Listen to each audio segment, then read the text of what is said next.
đây gà y nè hung lăng quỳ ở nơi bấm tầm giờ bom nơi sẽ đưa đâu đây cũ lây nàng tu ni nắm tay gà bom đây có nè ở này bom tầm đi đó thứ dâu gãy xô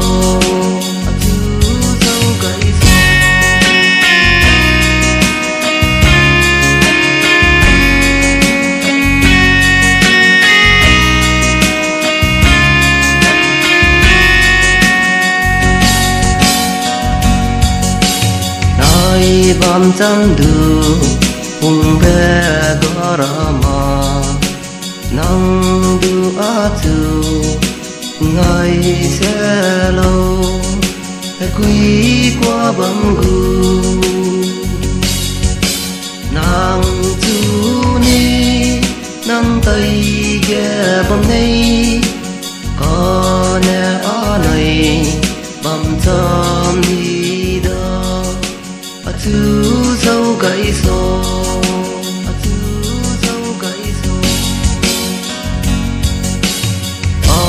ring tiếng to lì nong thứ của gu nay thăm nhớ giờ hoàng giang sinh ra dung suy kết bấm kỳ nàng tu ni nắm tay ghé bấm đây có nè ở này bấm thơm đi đó thứ dâu gãy xô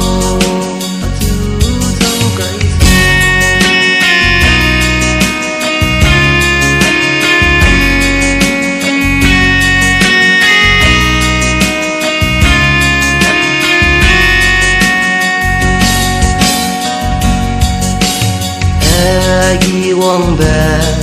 loa nang tư ngầu mà có nè ở này đâu đây xin ru lê nín sâu mà kề nàng tu ni nắm tay ghé bấm này có nè ở này bấm thơm đi đó thứ dâu gãy xô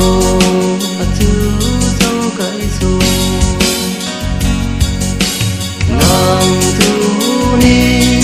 nắm tay ghé bấm đây